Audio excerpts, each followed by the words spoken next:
So thank you so much, everybody, for joining me for the book launch. Here it is. Thank you to the brilliant speakers who are taking part in this evening's event, and I'll introduce them shortly. And thank you especially to all the legal aid practitioners who took part in the research. And I know some of you were in the meeting, so thank you so much for taking the time to talk to me despite all the phenomenal pressures of the job. I can see from the list of registrations that there's a real mix of people here, from academia, from legal practice, from policy, from local authorities and more. You're all really welcome, and I really appreciate you being here. I will try and avoid any sort of jargon, but do post questions in the Q&A box if I say anything, if anybody says anything that isn't explained. There is a discount code which I'll give you at the end of my talk, which will give you 30% off both my book and Dan Newman and John Robbins' book, Justice in a Time of Austerity. Mine is a bit more expensive than I would have liked, so I'm sorry about that. But hopefully everybody can get hold of a copy somehow in one format or another. I'm going to talk for about 25 minutes about the book. And then you'll hear from Siobhan Taylor-Ward and Tessa Buchanan. And then Dr. Daniel Newman will join us on the panel for the Q&A. Dan has to leave us about 6:20, so if you've got questions for him, get them in sooner rather than later. Don't want anyone to be disappointed. Please feel free to use the chat function throughout the event for discussion and reaction. If you want to ask a question in the Q&A at the end, please use the Q&A function for that, so we can keep all the questions in one place and the discussions in another. And just to make sure everybody knows, the meeting is being recorded, so we will enable you to ask your questions out loud at the end if you want to, but just be aware that the meeting as a whole is being recorded. So introductions, I'm Jo Wilding. For those that don't know me, I'm a visiting research fellow at Brighton University. It's a lot like being a research fellow, they just don't pay me anymore. I wrote this book based on research that I did for my PhD at Brighton University Business School. So it pulled on things around socio-legal studies, but also economics and business studies. And I then did a postdoctoral fellowship in the social policy department, followed by some more geographically focused work that was commissioned by various organisations with different regional interests. So in terms of academic discipline, I like to think I fit everywhere and or nowhere, but hopefully shouldn't be too specific to anything that's unfamiliar. Siobhan Taylor-Ward is a housing and social welfare solicitor at Luton Law Center in Liverpool. She's also been a caseworker representing some of the families in the Hillsborough inquests. She's been a mental health support worker and also an accredited immigration advisor. She is a Young Legal Aid Lawyers Committee member with a particular focus on social mobility. And she's a member of Liverpool Law Society's Access to Justice Committee, as well as chairing the Liverpool branch of Acorn Tenants Union. I suspect I've missed some things. I do not know how she does it all, but I'm really looking forward to hearing from her. Tessa Buchanan is a barrister at Garden Court Chambers, working in housing and homelessness, community care, Gypsy and Roma traveller rights.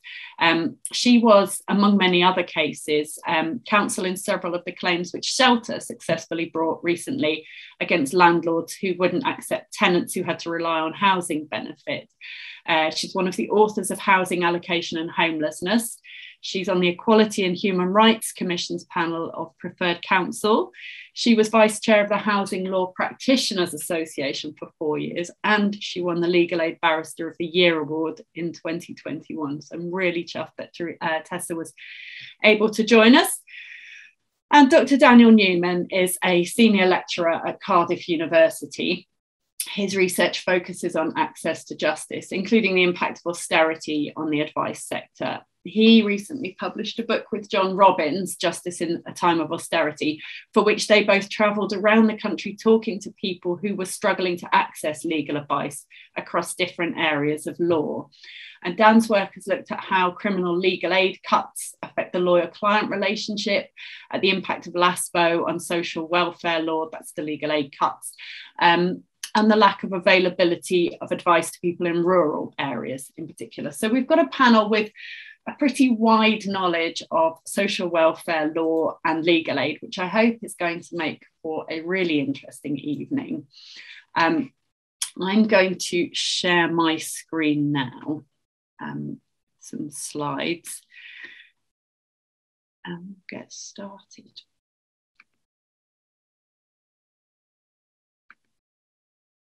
So that will also be the last slide. So if you don't have time to scribble down the discount code now when you want it, you will get a chance again shortly. So a legal aid market seems like a strange concept to many of us. In immigration and asylum, often the people involved have been tortured, detained, trafficked, exploited, and in wider social welfare law, legal aid supports the most vulnerable people. And what's at stake are fundamental rights, dignity, and the core constitutional principle of the rule of law. It's not putting it too highly. But marketisation is explicitly the basis of legal aid policy in England and Wales now, since 2006 and the Carter Review of Legal Aid. You could almost think of the book as a review of 15 years of Carter in one specific sector. So what has happened since the government explicitly structured legal aid for England and Wales as a competitive market, but one in which the seller has no control over price?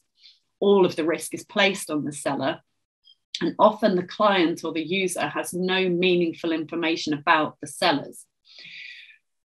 I focused in this research on immigration and asylum legal aid, but the same overall principles would apply to any area of law and ultimately to any type of public service or to any aspect of socioeconomic rights, whether it's health, education, probation and prisons, housing, social security, for example.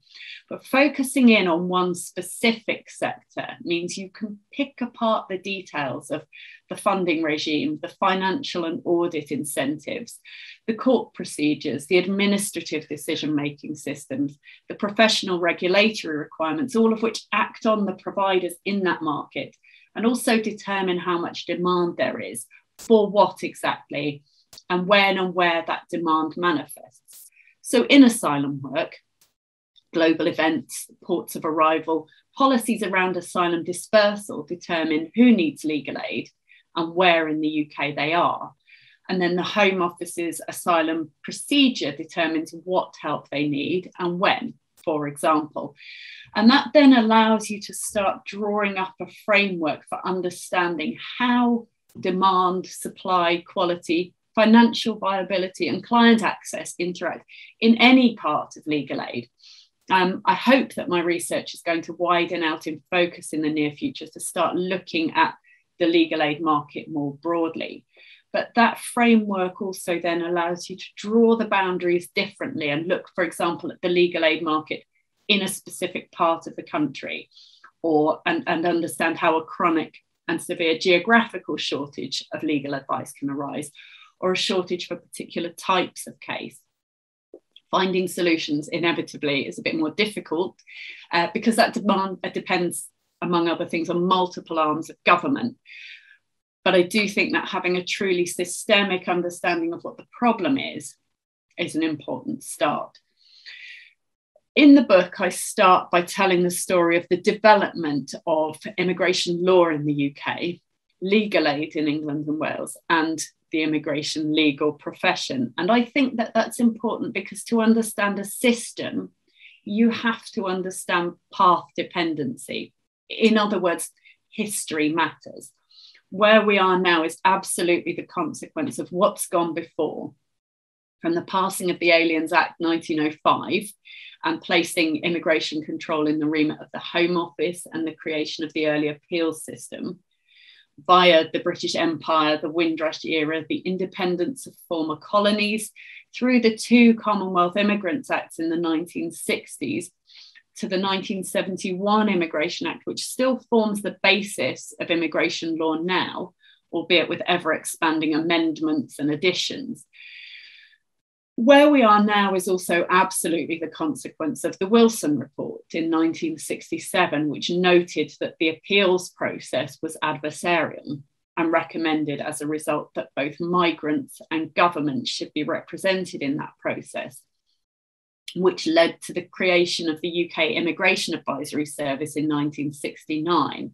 And at that time, that was the only kind of free legal representation that was directly provided by the state in the way that, say, the NHS or state schools were, as opposed to the mainstream Judicare system of private firms or law centres doing the work and billing the state for it.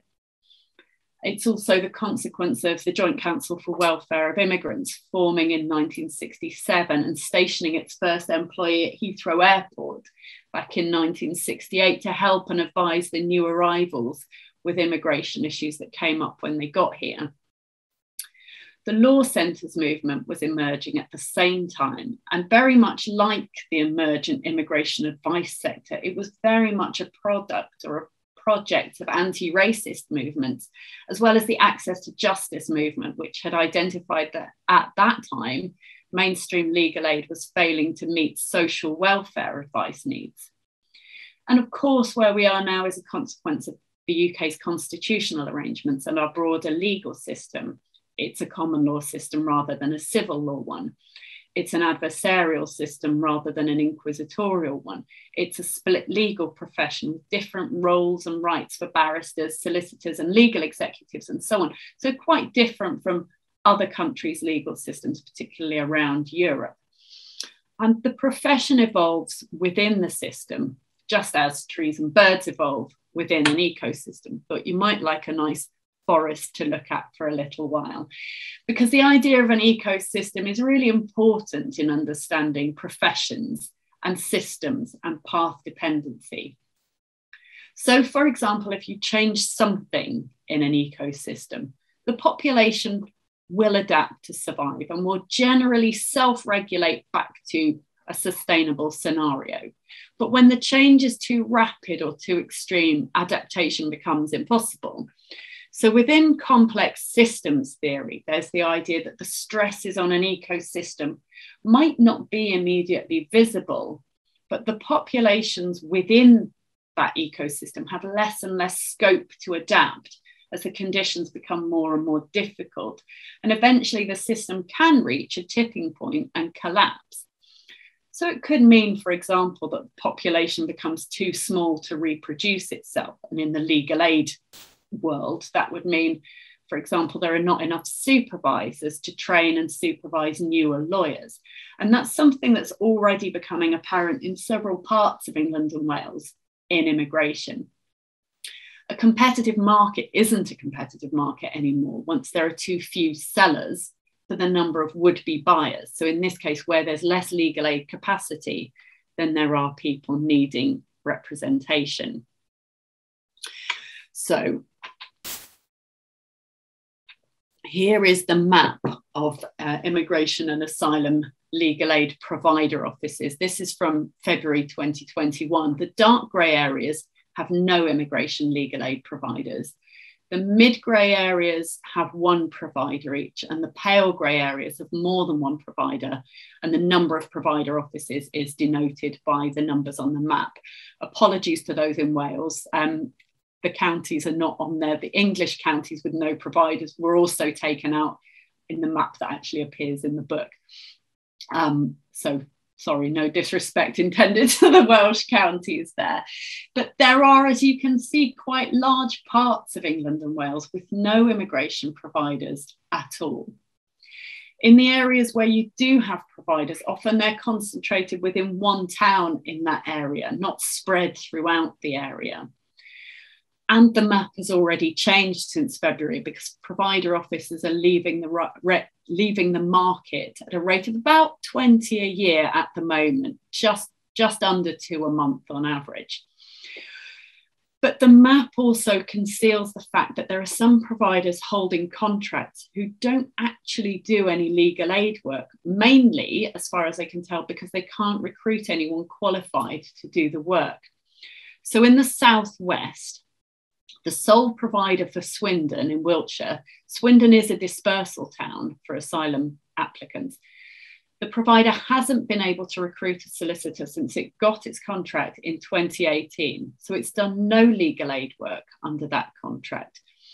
In Plymouth, down in Devon, another dispersal town, the sole provider has to rely on remote supervision because they couldn't recruit a supervisor for their one remaining caseworker. So she's remotely supervised. She did 59 cases the year before last and 30 in the contract year just gone. And this is in a town that receives 350 dispersed asylum applicants a year. Luton Law Center in Bedfordshire had its contract suspended for a year because they couldn't recruit a supervisor to replace one who retired and the other who went on maternity leave.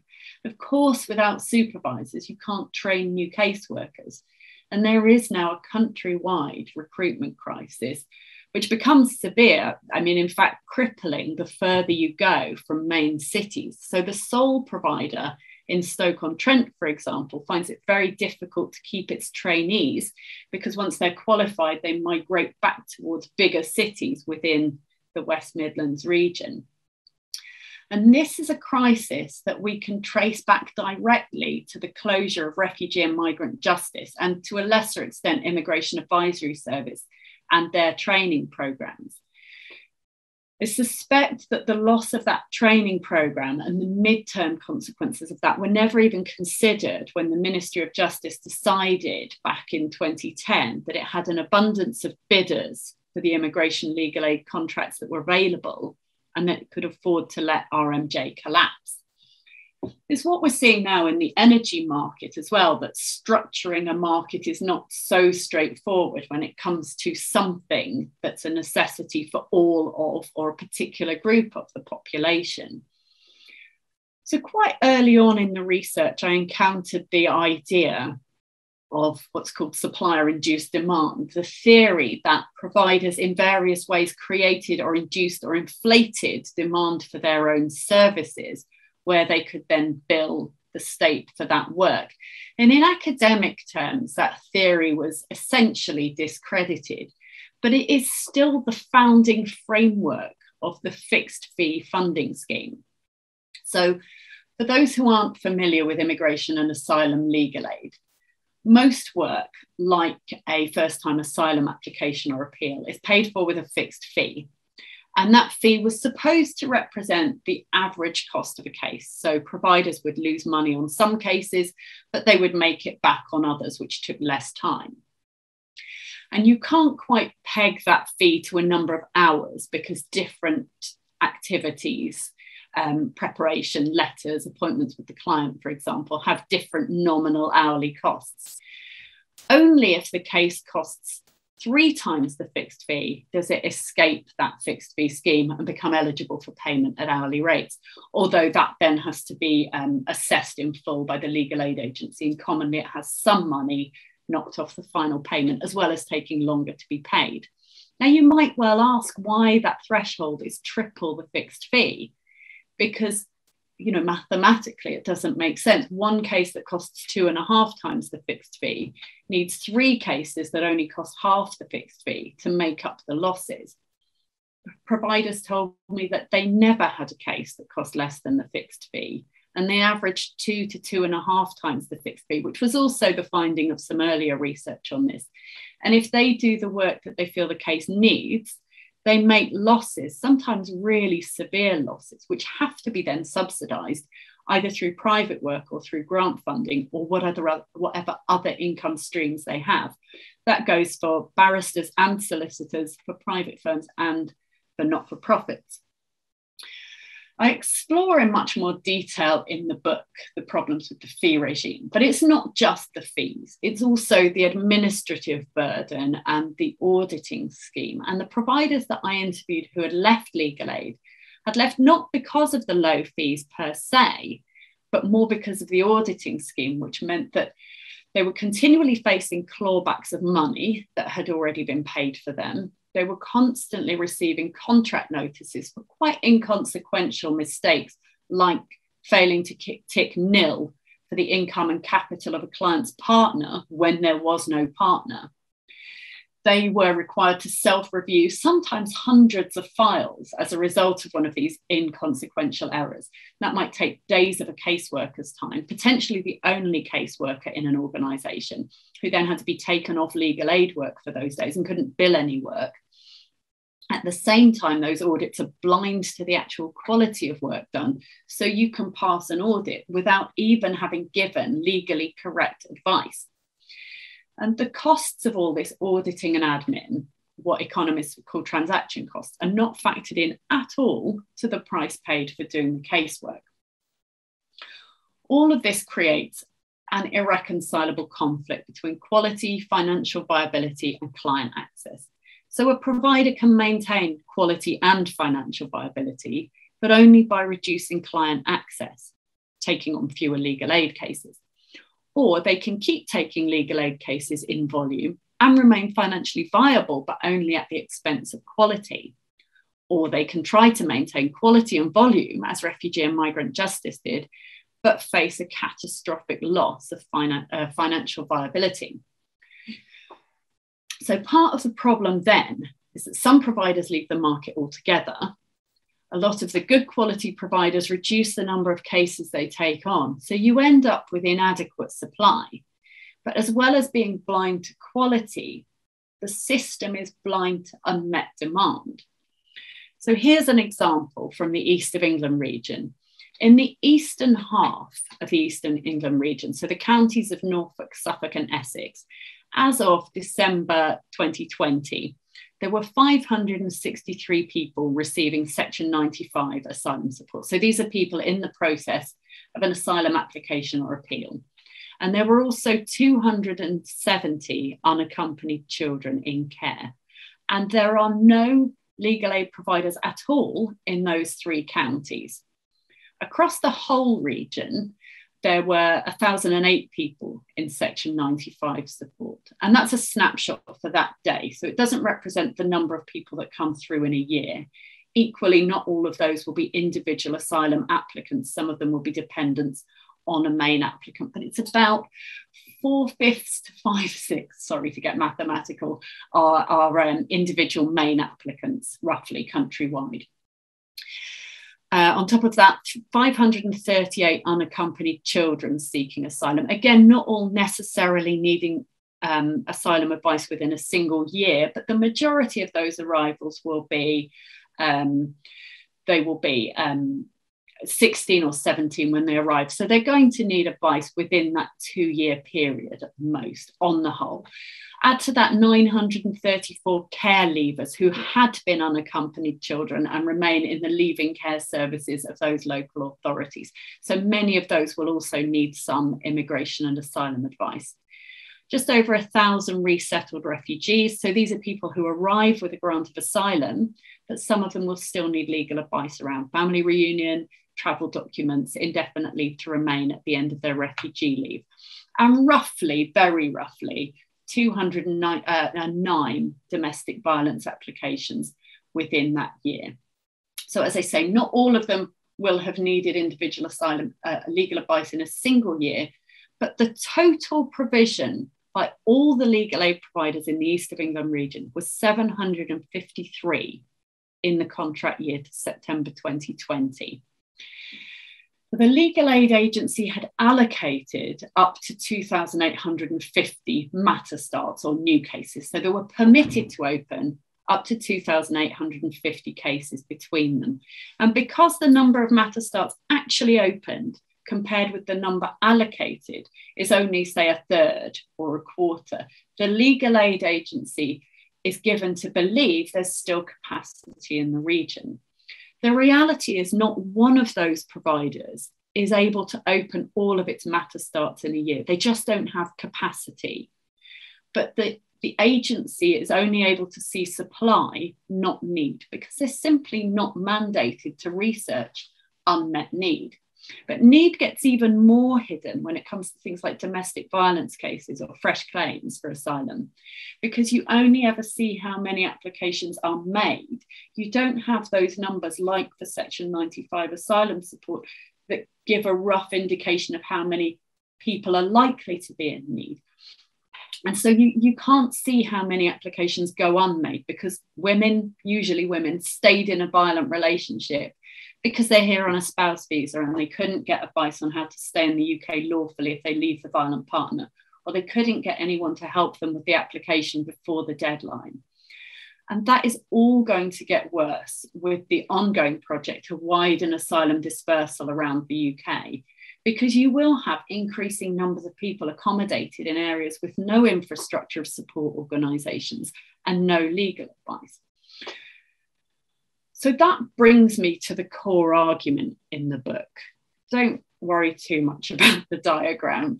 The point is that systems have to be built around need and the core purpose of the system. The purpose of legal aid should be to uphold the rule of law and the civil and socio-economic rights of the people who are affected by the law. So the client or asylum seeker is in the middle of that.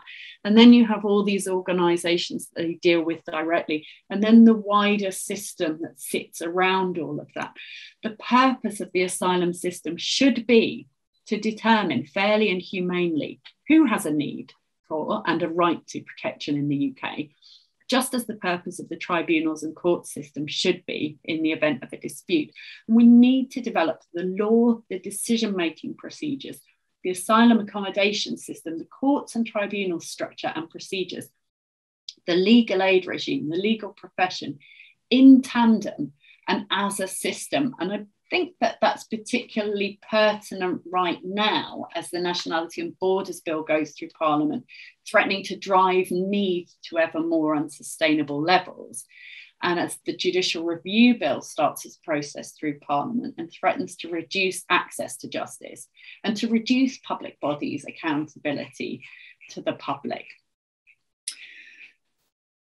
So the conclusion of the book discusses a prime example of what happens when you don't develop all of this in tandem. And just very briefly, the Home Office proposed to change their procedures so that they would review their own decisions before an appeal hearing and grant asylum if they thought that the appeal would succeed.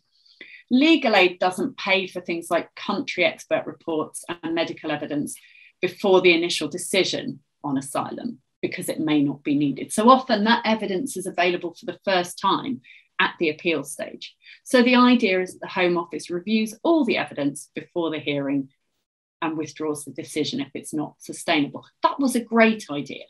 I mean, in reality, the effectiveness seems to depend a lot on which caseworker reviews it in the Home Office, but it was a good idea.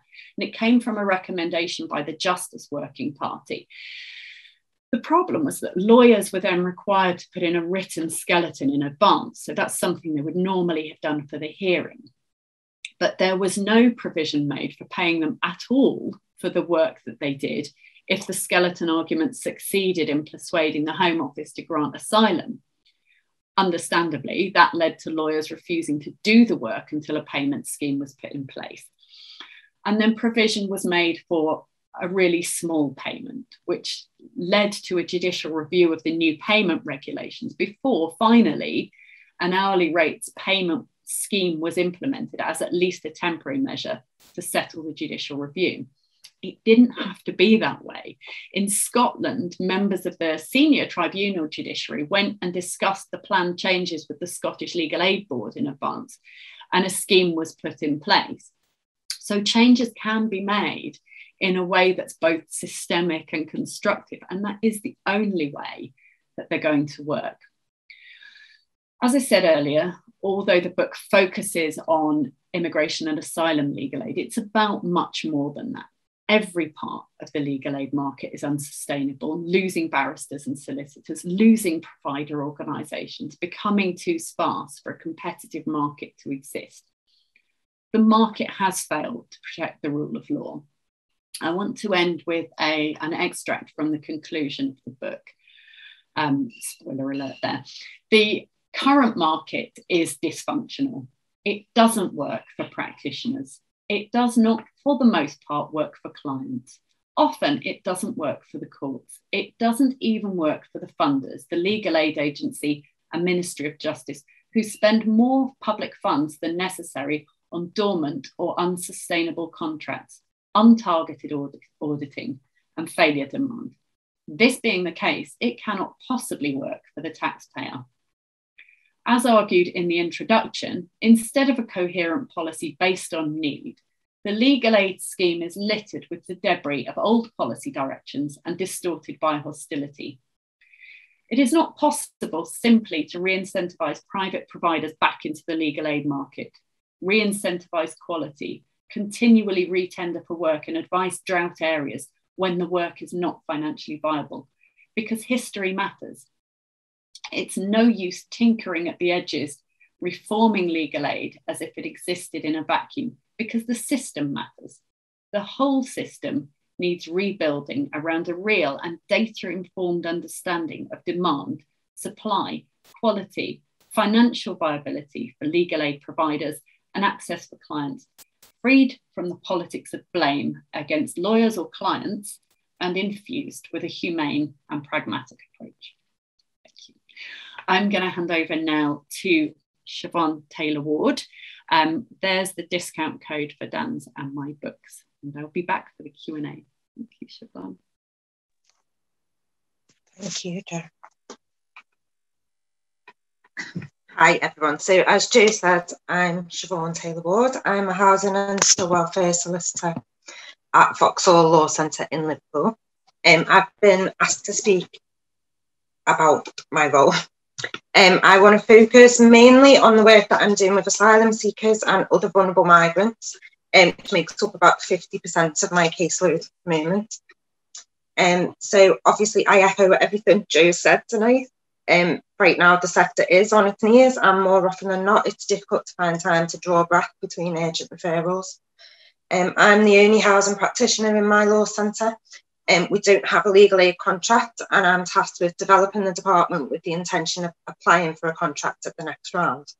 So here is one issue that we face. We are providing legal aid advice for free, using fundings from MPs, local and national grant funding bodies, local councillors, trade unions, wherever we can access cash. And there's a very serious capacity issue in our region, and yet we can't bid for a legal aid contract until the LAA says that we can. Legal aid contracts aren't the panacea for sustainability and improving capacity, as Jo has just clearly explained. Fees are low for housing work, and they've not increased for many years. We receive a fixed fee of £147 for legal help cases, which is about 3 hours work, paying for salary and admin support and overheads. Legal help kinds of cases would include, for instance, homelessness cases or asylum support homeless cases. We're only paid for each hour of work that we do once we hit around 10 hours of work. So any work that falls between that 3 and 9 hours will go unpaid. This creates the situation where we're doing lots of unpaid work as legal aid practitioners, and can lead to cases not being taken on in order to find the cases which will go to escape fee and ensure that outgoings are covered. In the not-for-profit sector, there's less pressure to bill for profit, but there is still this constant feeling of dread that every case you don't go to escape fee on is pushing you closer to being unable to sustain your own wages, let alone those of the non-fee earning staff in the organisation. In addition, the means test for legal aid is very tight. This means only the very poorest of the city are eligible for legal aid. So there are very, very many people facing homelessness or eviction who don't meet the means test, but can't afford to pay for private legal advice. So in order to be able to assist those people, we still want to be able to continue getting grant funding so that we can pay our wages when we're not doing legal aid work. This all places a great deal of pressure on organisations like mine that are set up only to ensure that the local communities understand and are able to access justice and exert their rights. It places pressure on all the individuals in the organisation too, making often stressful and harrowing work even more difficult to maintain. Our law centre serves the Liverpool City region, which is Wirral, Liverpool, Halton, St Helens, Sefton and Knowsley. It's a large area with a population of around 1.5 million people. The Law Society research on advice deserts that came out last month shows that we have only 3 community care solicitors to serve the entire region. Though we have slightly more housing legal aid providers in the region, Wirral has none at all and St Helens has 1. We have initial accommodation in our city for asylum seekers, our heavily used dispersal area, and are also housing hundreds of newly arrived Afghan nationals. In March 2021, there were 2,032 asylum seekers placed in dispersed accommodation in Liverpool City region and 215 in Cheshire and Warrington, neighbouring us, neither of which have any housing or community care legal aid providers at all. All of these people matter because they will eventually be evicted and potentially homeless, either because they're granted status or because they're refused and found to be appeal rights exhausted, meaning they will need housing advice, or if they have health care needs or children, they're going to need community care advice. Need for free legal. On top of this, we have some of the most deprived areas in the UK, with many British nationals living in unstable, unsuitable, insecure accommodation. So need for free legal advice on housing, welfare benefits, asylum support, community care, immigration, family, etc. is very high in our region. And yet capacity to provide this advice is clearly very low. We're struggling daily to find the time to manage the referrals coming through, and day in and day out, we note the impact that poor decision making, lack of training, underfunded services, and the lack of regulation has upon our clients, and as a result, on us as practitioners too. As Jay mentioned, the recruitment crisis is very real in immigration, as it is in housing, welfare benefits, and community care.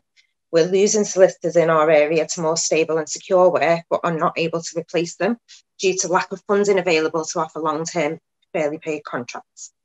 It's a struggle to recruit people into these areas, and there are many stories of departments across the UK having to re-advertise posts multiple times and modify their requirements in order to finally manage to fill the solicitor-sized hole in their organisation. I used to be an asylum caseworker, so I can vouch for what Joe said about the serious lack of capacity in that sector, and have many memories of working until 10 PM night after night to try to keep up with demand. I'm also well versed in the kinds of poor decisions Joe talked about earlier coming from the Home Office. This is seen throughout my work now too. The Home Office produce decision letters stopping people's asylum support, an act that, as I say, will leave them completely destitute and street homeless if their asylum case has been refused, often using letters which don't provide reasons for the decision, don't even make clear what support the person was on, and why it is being stopped, and sometimes telling them outright they do not have an appeal right when they do. It is also common for asylum seekers to receive only a notice to quit from Serco or the housing provider, and no decision letter against which they can appeal. This causes immediate issues. Caseworkers don't know what they are dealing with, sometimes spending hours trying to decipher what support is being stopped in order to understand what specific step must now be taken. These failures can cause delays in getting referrals made to the right people, and even delays once the appeal is submitted to the tribunal where decision letters have not been provided. Precious time is lost and the asylum seeker is left confused and in limbo. Regularly, we see asylum seekers made homeless before they manage to reach the support they need to deal with their housing situation.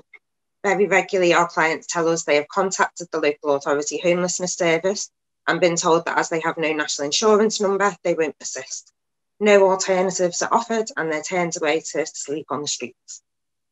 Local authorities regularly fail to follow the correct legal process with homelessness presentations.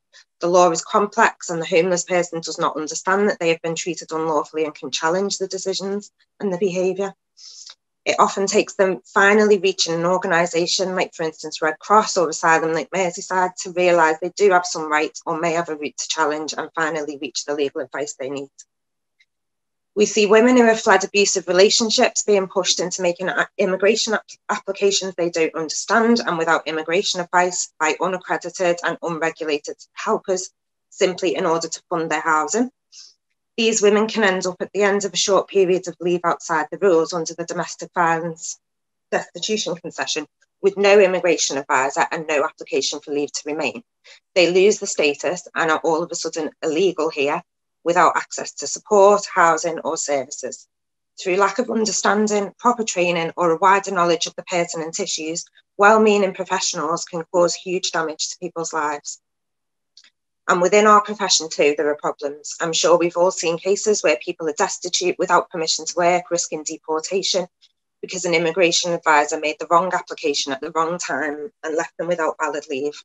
or those who were unable to pay the legal and immigration fees required to extend or renew leave when their previous leave ran out.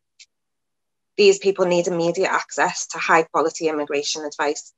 This is just not accessible in time in many cases, and many professionals involved in offering support who are not specifically within our sector do not recognise the paramount importance of addressing immigration status above all else and get bogged down in other details. In Liverpool, the issue of statutorily homeless, including rough sleepers, sofa surfers, people in temporary accommodation, is serious and growing. At the start of COVID, our only night shelter accessible to everyone without regard to immigration status was closed for COVID reasons. It was an inhumane and unsuitable setting in the first place, which had been opened as a temporary winter shelter and outstayed its welcome, but it had provided a roof for people in emergency situations at short notice.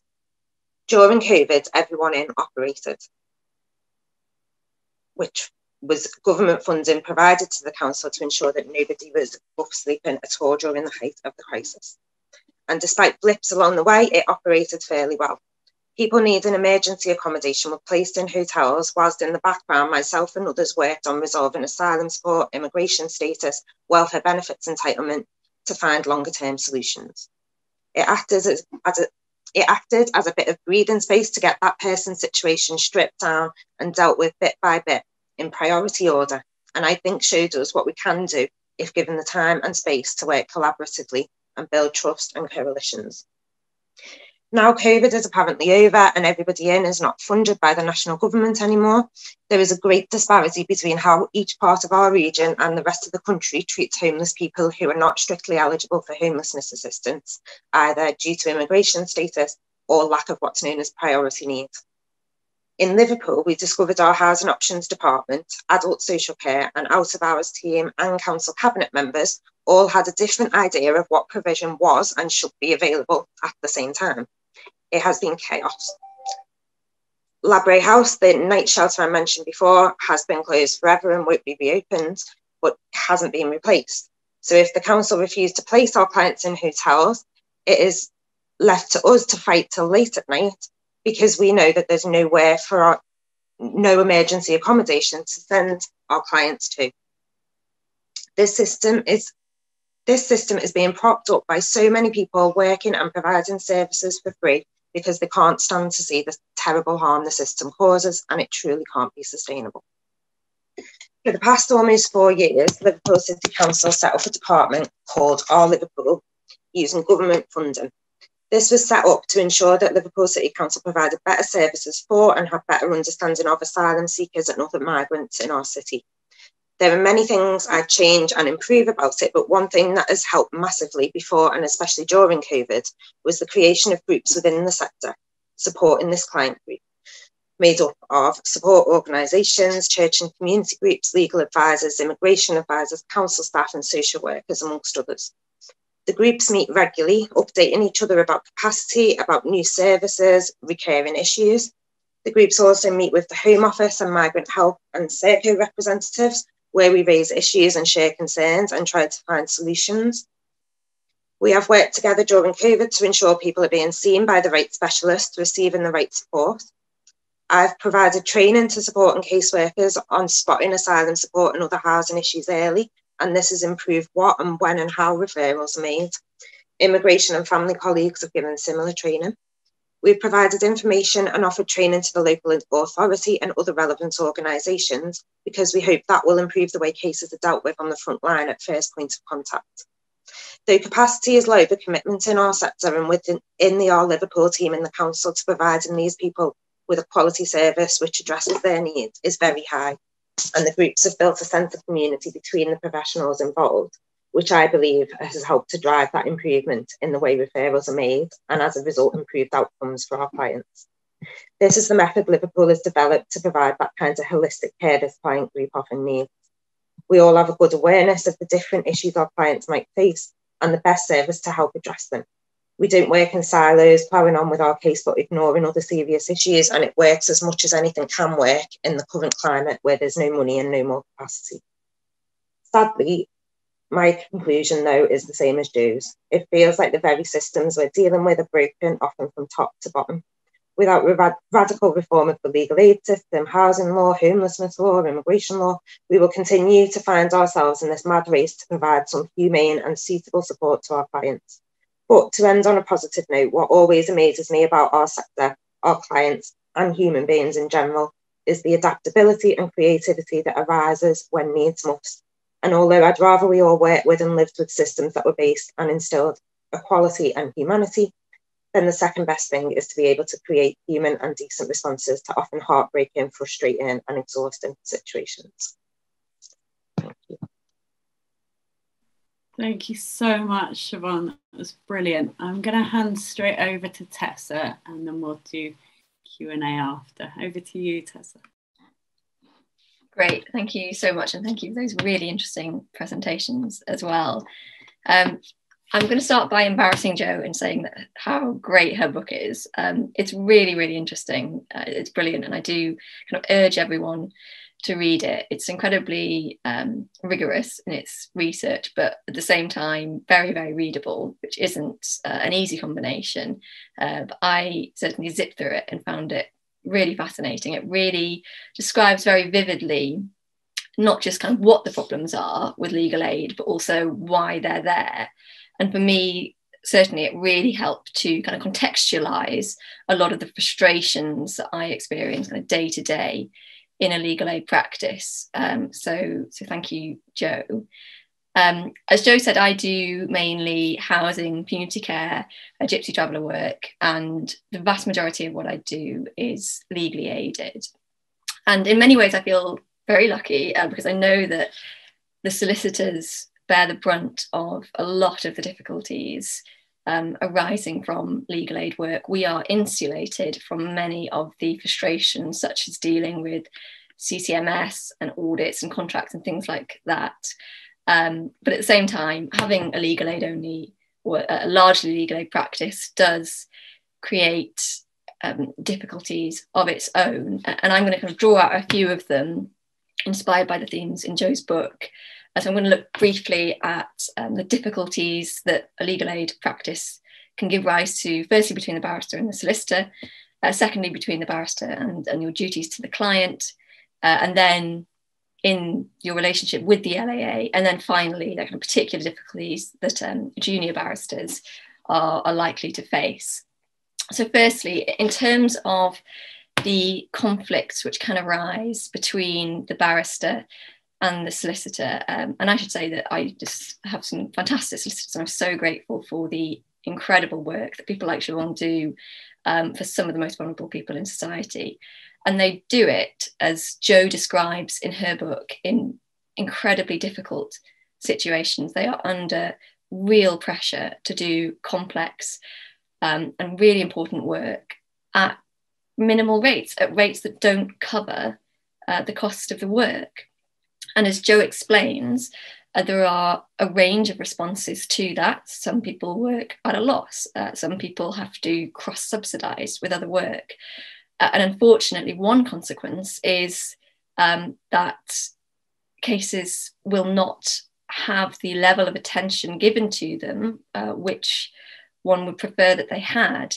And we see, certainly at the junior end, cases which, you know, would have been prepared differently in different circumstances. And often that can rebound on the barrister, who has to kind of try and pick up and put the case, get the case in shape and do extra work, quite frankly, because the solicitors are under such pressure that it's very difficult for them to do it. And we sort of joke about getting sent the brief, which has 47 attachments with attachments to attachments, but it's not that funny when you get it at 6 o'clock at night before a hearing.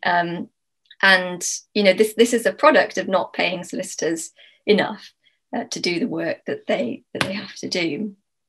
And at the same time, you're in a kind of funny position of competing with the solicitor for a limited pot of money on the case. And obviously, I appreciate that nobody or almost nobody litigates from an unlimited pot, but there are real restrictions on the funding available for legal aid cases. and on the funds that are allowed on the certificate. And often I'll get through a brief and I'll see at the end the solicitor's quite properly said, this is the funding available on the certificate and this is what's being used. And I'm like, all right, well, I'm going to be working at a loss then, you know, or I'm going to be, you know, that's not really enough money. And of course we'll do it. But it's I know it will take me more hours than are officially allowed for under that limit. And then obviously you get the situation at the end of the case when the bill is being assessed. And this is something that I really hate, when you're pitted against the solicitor and they say things like, oh, well, the solicitor should have done that piece of work. The solicitor shouldn't come to you for advice on that. And I really think it puts both parties in a really impossible situation when obviously people are doing the work in good faith and trying to achieve the best for the client.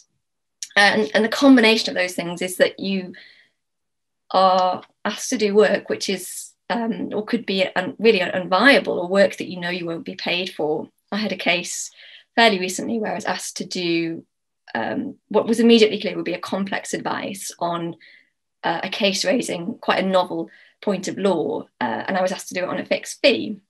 And I ended up doing, I think, about 12 hours work on it for £250, which I did because I thought it needed that and I wanted to give the right answer. Essentially, I wanted to do the advice properly.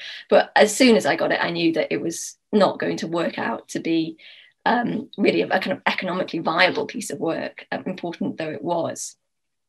And then I think even more seriously than that, having a legal aid practice gives rise to pressure in your relationship with your client, or more specifically your duties to the client, arising from the fact that you just know that some work isn't viable. And again, there are vivid examples of this given in Joe's book, and some of the examples that I see. So for example, that advice, which took about 12 hours but paid £250, and then you have a similar situation, for example, in judicial review, with the system that you are only paid if you get permission. Now, there can be all sorts of reasons why you don't get permission, and you know, therefore, that you are doing the work at risk. And it means that there's a real incentive when you're preparing a case for permission, an application for permission, a real incentive to minimise your exposure. And that threatens the work that you're doing for the client to try and put together as strong a case as possible. And there are other examples too. So, for example, with disrepair, so you have a property, a rented property, which is not in good repair, you can get funding. I mean, it's more complex than this, but broadly speaking, you can get funding to force the landlord to carry out works, but you can't generally get it for the damages to compensate the client for the period that they've spent in a house in disrepair. And that can lead to really difficult situations. So, I mean, do you just do the work on half of the claim and leave the damages claim aside? Or what happens if you start the claim and then the works are done? Then effectively the legal aid drops away. So it leads to difficult situations.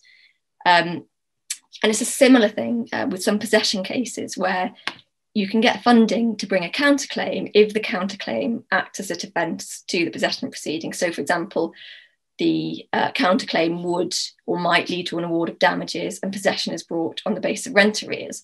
But I've had situations where the rent arrears are paid off, which is obviously great for the client, but it then leaves this counterclaim with no funding anymore. And again, it's a very difficult situation for the client. And then the third area of difficulty is directly with the LAA. The LAA is sometimes described as the second opponent, and it can feel like that. Sometimes getting funding and getting paid for the work you've done is more of a battle than the actual cases.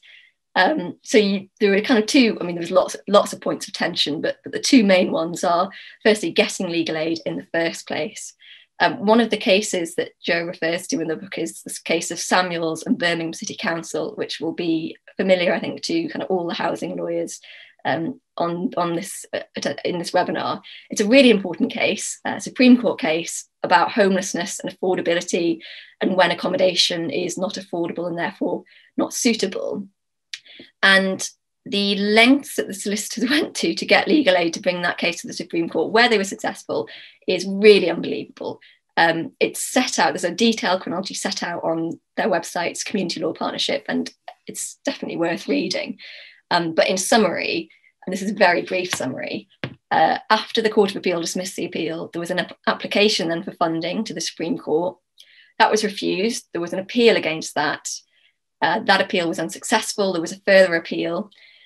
That further appeal was unsuccessful. There was then a judicial review pre-action protocol letter sent challenging that. The matter was reviewed again in response to that. It was then refused again, a second pre-action protocol letter. That led to that decision being quashed and looked at again. That decision was then negative. At this point, the solicitors applied for permission to appeal to the Supreme Court without legal aid. They got permission. They then made a new application, and that was then refused, even though they had permission from the Supreme Court. That led to a third pre-action protocol letter, at which point they had to then make a new application for legal aid, which was granted, but only for £5,000, which didn't even cover the cost of the first disbursement. So it was a really long road there to getting legal aid for a case which ultimately succeeded in the Supreme Court. And we all have similar examples of this. I had a case a while ago where we were looking to bring a claim. We applied for legal aid. The deadline was approaching without any decision. So the claim was issued protectively, at which point the legal aid then refused funding. So there was then a series of reviews and appeals, with the decision being finally received, I think the day before, or possibly 2 days before, the deadline for serving the claim, and the decision was negative. And that just creates all sorts of problems and puts the client in an incredibly difficult position, as it does indeed the solicitors. So it really is a limb to our practice that, whilst obviously privately funded practice have all of their own challenges, that is something which is a particular difficulty for people who do publicly funded work. And then even if you do get the grant of legal aid, you get the battle at the end of the case to try to be paid for the work done. And it really does feel like a battle sometimes. You get the assessment back saying that you shouldn't have done that piece of work, you shouldn't have spent that long on that piece of work. And obviously this is all after you've done it. It's all, and sometimes it's years after you've done it. And quite frankly, remembering what the piece of work was and why you did spend that long in it can just feel like a hopeless task. So it is a real difficulty. And then in terms of the particular difficulties facing junior barristers, many of these problems really go right up to and affect everyone up to silks. But there are, I think, some particular problems which junior barristers have to encounter. There's firstly just the rates of pay. We all know that there's a myth that all lawyers, all barristers are incredibly well paid, and that's not true. Just as a reminder, if you're a junior barrister attending the MAGS court, the Magistrates Court, you get £50 for a hearing if it's a first appearance or bail application or a sentence. That goes up to £75 for a half-day trial and £150 for a full-day trial.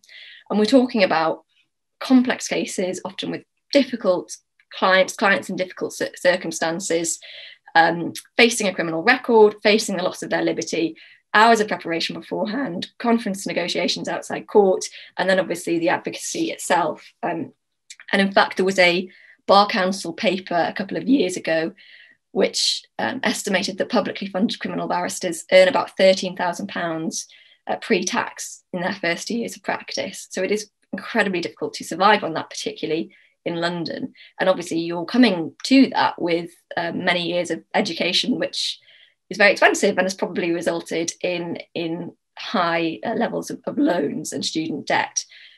And then the rates are low, but there's also delay in getting paid. And when you're very junior, you don't have the backlog of cases that you can kind of fall back on, that will come in to support you as you're working on cases that you may not be paid for another few years.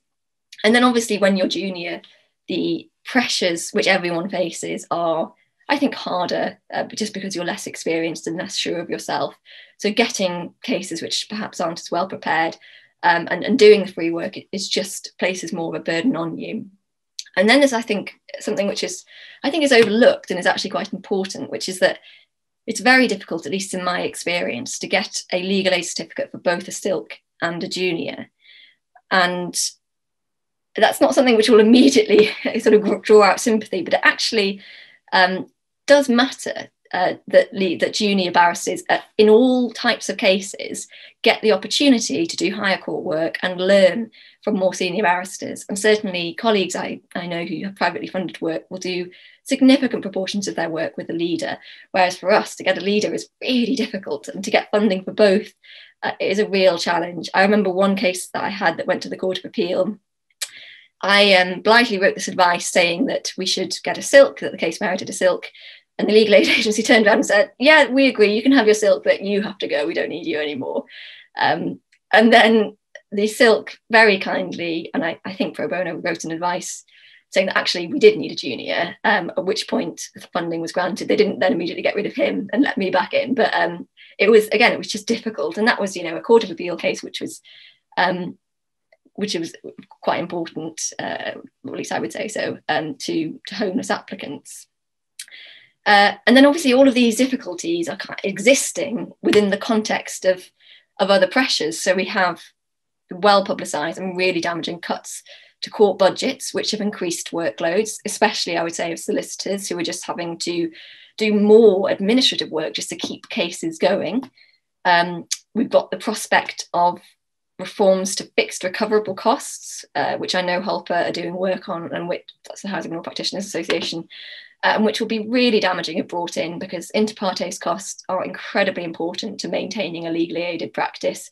That's been recognised right up to the Supreme Court, and really will have damaging consequences for providers of legal aid if they're passed. Obviously, COVID, everybody has had to struggle with that, but it comes on top of the other pre-existing pressures. And then also there's the political demonisation of lawyers, and I think particularly lawyers doing the type of work that's funded by legal aid, such as particularly immigration. So although you are, in my view, providing a public service, that's not the way that you are treated in the media. So what we have is essentially a system which has subsisted for many years on goodwill, to a large extent, on the willingness of practitioners to do work that's unpaid, to accept lower fees for what they're doing, or if they're in private practice, effectively subsidising the legal aid practices of their colleagues. And that goodwill is something that's being rapidly corroded. There was a quote at the end of Jo's book, and again, I hope this isn't a spoiler, where she said, "It will be considered unacceptable to save money on local government house building budgets by requiring all plumbers to do their part of the work earlier and unpaid." And sometimes it really does feel like that's what's expected. There is a definite perversity to the system. And I certainly welcome the report of the Westminster Commission, which and agree that legal aid isn't sustainable in the way it's going. And I would recommend Jo's book as a really clear and vivid explanation as to why that is. Thank you. Thank you so much, Tessa. And we should, yes, just flag up that the Westminster Commission on Legal Aid published its report on Tuesday, and that's something you should definitely read if you haven't already seen it and have any interest in legal aid. Thank you both so much. I'm going to open it up now for questions. You can ask a question either by posting it in the Q&A box or raise your hand, and I think David is going to kind of administer the hands on our behalf. So yeah, do ask some questions, otherwise we'll all sit here looking silly for 20 minutes. Shall I pop up the slide as well for the discount code, just in case anyone wants it? Oh, have I cut myself off? No, you can still hear me. I don't think I can see the questions anymore though. So I'm just going to have to put it in the chat.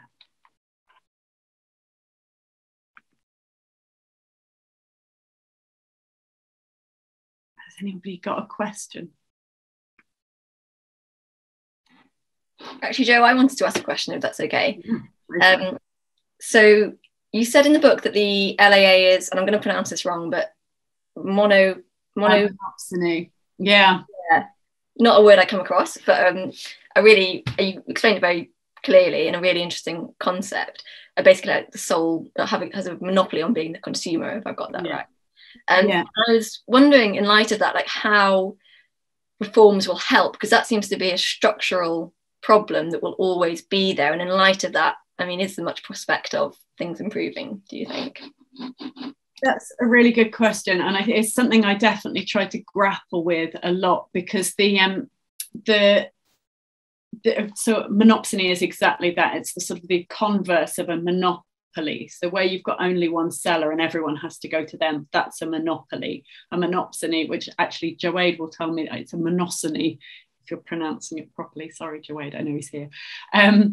It's the other side of that. It's where you've got one buyer and everybody has to sell their services via that buyer. So that's the structure of market that we have, and it's supposed to be a competitive market, but it will always be an imperfectly competitive market. And really the point is, you're right, it's not going to stop being that. It will always be that the legal aid agency buys on behalf of the state and on behalf of the clients, unless they choose to completely change the structure of legal aid. But that then places a really big responsibility on that one buyer to be a fair dealer in the market and to create a market system which works, because the rest of the sellers in the market, if you like, can't sort of self-organise around how the market is created and structured. It has to be done by the legal aid agency or whatever follows it or whatever sits above it, the Ministry of Justice, implementing a market that will work for the buyers and the sellers, if you like. And it always sounds really sort of mechanistic to refer to people as buyers and sellers in this scenario, but that's the way that the market is. Are there any hands? This overlaps with what happens in criminal. Yeah. So sorry, I'm reading a question now from Lucy Welsh in the Q&A. Thanks, Lucy. The overlaps with what happens in criminal legal aid are very striking. Given that there is a need to ensure quality of services, do you have any recommendation for how the legal aid agency can improve the way it operates? As it happens, I do.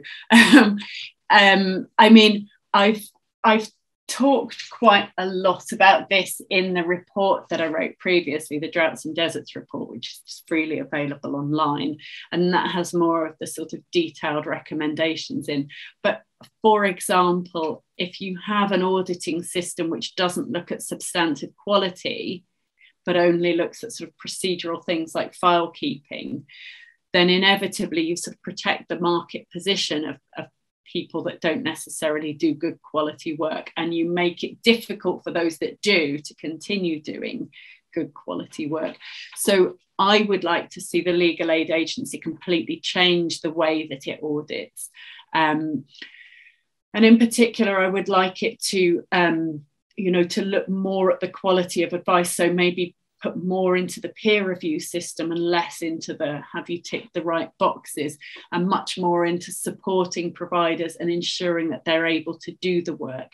And I think it's a really tricky one. You've got to get into the real nuts and bolts of what everything is. But in the book, I've got, I don't know if people can picture sort of a Venn diagram where you've got two sort of egg-shaped shapes, and one is quality and one is the incentives. And where you have the incentives overlapping very little with quality, which I think is what happens now, it's very difficult to remain financially viable doing good quality work. I'm hoping this makes sense. Where you have a big overlap and the incentives and quality are very similar, then it's much easier to do good quality work. And as an example, I've been looking at Scotland more recently. And if there's any Scottish lawyers on here, they will all say that their legal aid scheme isn't perfect, but the immigration fee regime in Scotland really incentivizes time with your client, and that's what you get paid for. So you do the witness statement with the client there. You do, you go through letters with the client. You get paid for the time that you're face to face with the client. So, I mean, it does mean that the the payments for doing paperwork are often far too low for writing advices and so on. But it means that the client is very much brought in the whole way through. And I think it's a lot around that. It's a lot around looking at what are the financial incentives, what should they be if you wanted to do good quality work? How can you take out some of those transaction costs, you know, the costs around being audited? How can you ensure there's some reward for high quality, like less audit activity? So those, you know, those very trusted providers that we know are doing an excellent job, you know, can actually gain some advantage in audit terms from being brilliant rather than just kind of struggling on. Does that kind of make sense? Am I just rambling? There's another question. Has the legal aid agency given any feedback to the book? Not specifically to the book, but I've had lots of discussions with people in the legal aid agency and also people in the Ministry of Justice. So really encouragingly, there's a team within the Ministry of Justice that's trying to look at unmet need and how can you gauge what demand is and what need is. And there's also actually within the Home Office a team that's looking at access to legal advice. And there certainly is, you know, interest, and again within local authorities as well. And I know there's people on this webinar that are from local authorities, a real interest in how they make sure that there is adequate legal aid. So I think, you know, as much as the kind of, you know, going back to Siobhan's kind of message of hope at the end, as much as it can all look really dark when you just look at the bills that are going into Parliament, I think there is also a bit of hope in terms of brilliant civil servants actually wanting to, you know, wanting to make things better. There is a question about why is there a shortage of legal practitioners and what can be done about it? I mean, why it is much easier to answer than what can be done about it. And I think, you know, you've heard really clearly from Siobhan and from Tessa about the stresses of doing the work. And this was something people repeatedly said to me when I was doing the research, you know, this idea that you're underpaid and you're going through this enormous stress of, you know, a lot of the cases are very stressful. The clients are incredibly vulnerable. And my experience is that everyone you interview will have, you know, the case that nearly broke me. You know, somewhere where you felt so helpless or you felt so stressed or so overwhelmed that, you know, it made you feel so burnt out that you thought about leaving. So that's one thing, people leave, and particularly more senior people leave. And I had an email not so long ago from someone saying, look, I left legal aid, I'm in private practice now. I would really like to do some deportation work, but I cannot live on that small amount of money anymore. Now I've got children and a family and a mortgage. And so I think that's one thing that the low pay really does drive people out. And then what I mentioned before about the shortage of supervisors, making it difficult to bring new people in. And that's throughout the whole structure of immigration advice. And I'm pretty sure that's the same for housing, that's the same for criminal law, it's the same for family law. You know, really, really difficult to get new people in if you can't, you know, recruit and pay a supervisor to actually bring them on. So that's why there's a shortage, and that's why it's very difficult to recruit. And the further you go from, you know, from the main cities, from, you know, London, Manchester and Birmingham have the vast majority of the immigration barristers. And if you're trying to get someone to do a tribunal hearing in Newport in South Wales, that can be very, very difficult because there are very few asylum specialists over there. What can be done about it? Ooh, that's, you know, there are people trying to commission whole pieces of work around this because it's tricky. It's about the funding, it's about the supervision, it's about, you know, lowering the administrative burden so that the supervisors can spend more time supervising people and so that they're not leaving the sector. So, yeah, it's a really huge question. I feel I should pause and let other people give some thoughts on this, maybe, and come back to some more questions. I can jump in a bit on this from the YLL perspective. I think one of the big things we notice is students haven't got a clue that this is an area of work that you can even get paid to work in. They think it's all done pro bono and voluntary through law clinics and whatever, and that's a lot of what they hear. So I took part in the Legal Cheek. They did like this online virtual vacation scheme because it was COVID, and it had a whole week of speakers with none of them as legal aid. And because I've been in contact with the organiser for previous reasons of complaining about them not focusing on legal aid, he asked if I would do the final session on the final day. But it was me and a guy from a big city law firm who runs a pro bono department. And so that was the two ideas of how you can provide this kind of advice.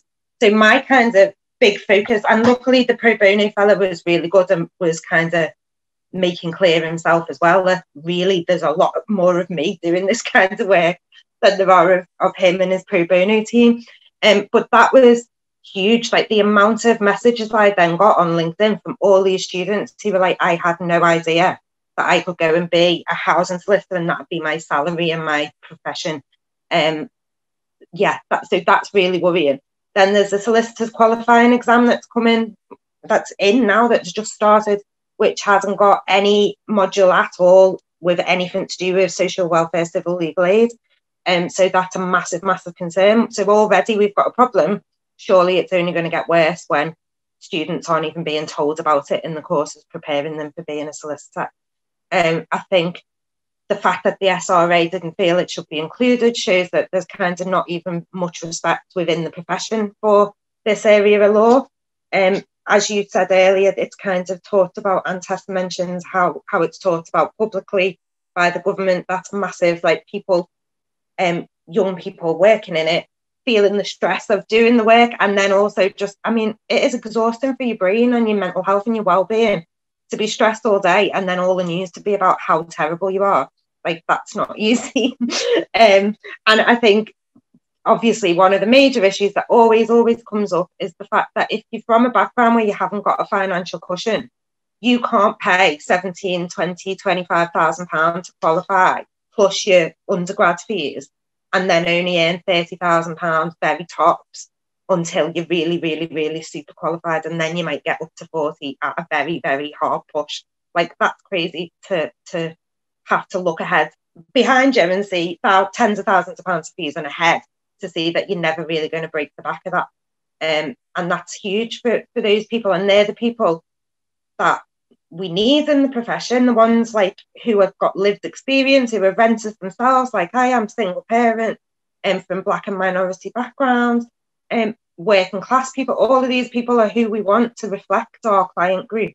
And they're the people that are really being deterred from moving into it. And social mobility feels non-existent at the moment in the profession. And I think because there's that many really complex reasons, I agree with Jo, like it's such a hard task to try and say what's the solution. There isn't a solution. There's like hundreds of little solutions that would work together to improve it. Yeah. Tessa, did you want to come in and say anything, or should we move on to the next question? I think what Siobhan said is, well, what you both said is really right. I mean, there were a lot of hurdles which feel often needless, and the rates obviously make it difficult to do without, as Siobhan said, a secure financial background, and I think just expecting it to continue to run on people's belief in what they do, whilst that is incredibly strong, it has to be to do it, isn't going to work. And I think we're particularly seeing that, although it's not my area, with the criminal defence solicitors.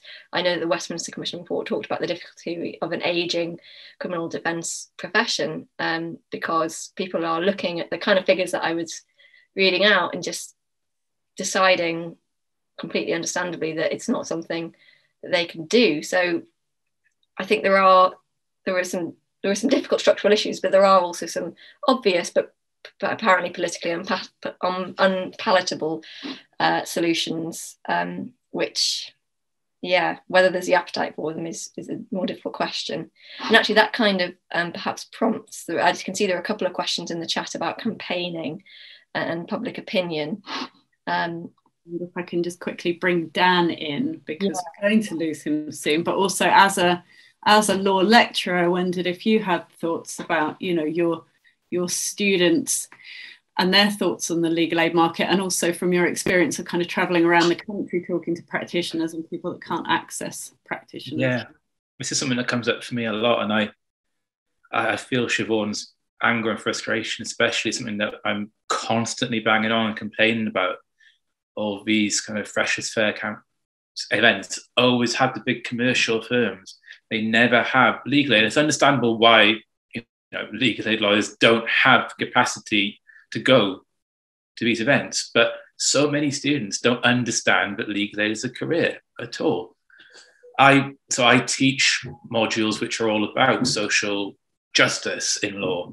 I don't teach these big core modules. What I do is I bang on about access to justice and, you know, the value of social justice lawyers. And just the amount of students who have that exact reaction that Siobhan described, that what I could do housing law as a career, because they've only ever known it through pro bono, which is an absolute indictment of the debasement of our justice system, I think. But even law students don't realise that, yeah, some lawyers could be paid to do this work. They just think it's something that gets done for free by somebody else, because that's how much it's been undermined. Over the years, one of the reasons why social welfare is not on the SQE is that across law schools, across Wales and England, social welfare modules have just fallen out of fashion. Nobody is delivering them anymore. You can probably count it on two hands, the amount of social welfare undergraduate modules that are left. And that's absolutely heartbreaking. So yeah, it's something that I see a lot. It's something that really frustrates me. It's something we need to do something about, because when you actually talk to law students about the value they can bring if they're broadly social justice, social welfare lawyers, it pricks their ears up, it excites them. It's the kind of reasons why many of them went to law school in the first place, to make that difference. But by the time you actually kind of catch on to it in later years and say, oh, by the way, we heard about this, you know, the course is already taken. They've already had their head turned by that commercial firm. And why not? Again, just like, I'm just parroting what Siobhan said, but just like, if I had gone into law school and accrued this massive debt, I'm going to be going where the money is. I'm not going to have been told, well, you can go there and you can make this much per hour. And then someone comes along later and goes, oh, actually, you could go out and get paid 180 quid for 12 hours work or something. You could do one of the two. And then in 30 years, you can maybe afford to get a mortgage on a one-bed flat or something. Then it's not going to convince people. That social mobility is a crucial issue. So one of the interesting aspects of the Westminster Commission is that they seem to be recognised in the recommendation about funding opportunities to work in social welfare law.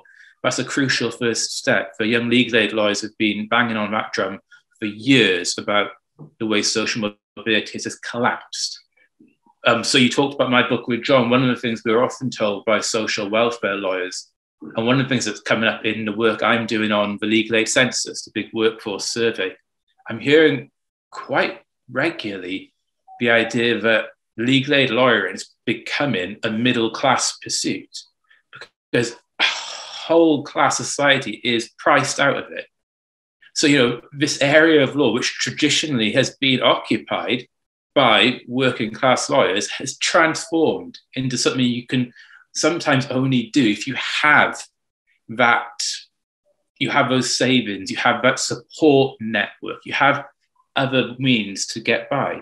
So many people are priced out of it, and it's heartbreaking because, yeah, the lived experience can play such a massive contribution in understanding the reality of what people's going through, but also in terms of winning that trust and winning that rapport. It's not all about that, but it plays such a big role. And yeah, something I've seen again and again. And added to that, one thing I hear in all of my research, whether it's social welfare lawyers or criminal lawyers, is the idea that increasingly lawyers find it very hard to ever tell anyone this is a good career to go into. I have so many lawyers in every bit of research I do tell me, with heavy heart, that if someone comes to me and says, should I go into this or that area of legal work? They have to say no, because the amount of stress and anxiety you have to go through to barely scrape and make ends meet just isn't worth it. So yeah, that's something I hear a lot, and it's heartbreaking, and I don't know what the solution is to this giant problem. I'm just going to quickly gallop through the last question from Claire, because we are running really late, or low on time. Claire, it's not a stupid question at all. You explained the huge discrepancy between matter starts allocated and used. How does the LAA decide how many to allocate? Why is there no obligation on the provider to commit to delivering close to that number of matters, or to check they could do that volume of work? Thank you so much, Dan, for being here. So Claire, I don't actually know how they decide how many to allocate. I suspect that it's partly to do with, what has been the historic pattern of asylum dispersal. The trouble is you can't make an obligation to commit to delivering close to that number of matters. They say they bid for 150 because that's the minimum. They may only be able to do 10, and there's no way you can compel that provider to do 140 or 130, because they simply can't. So it's either 10 or none.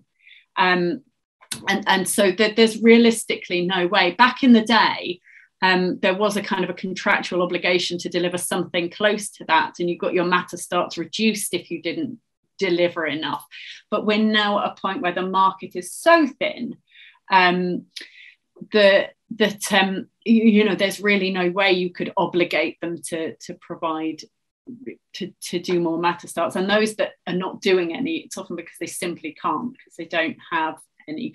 I'm really sorry to those that posted questions in the chat about the more sort of campaigny side. We have hit 6:30 and I need to let everybody leave. And I just think there's no easy answer to that. It's really, really difficult how to campaign appropriately about the sustainability of the sector. But that said, I think that the Westminster Commission report is absolutely brilliant on that. And mobilising public opinion is so, so difficult when you're trying to put forward these complex arguments. Thank you so much to all of the speakers, to Siobhan Taylor-Ward, to Tessa Buchanan, to Daniel Newman, who has just quietly slid off, and to Garden Court for hosting, but especially to David de Menezes for sort of facilitating everything in the background, and to Amy Hughes for supporting in advance and making it all come together. A huge thank you to everyone who took part in the research in various ways, especially my NEMA sisters who are both here. Thank you everyone for being here, and goodbye.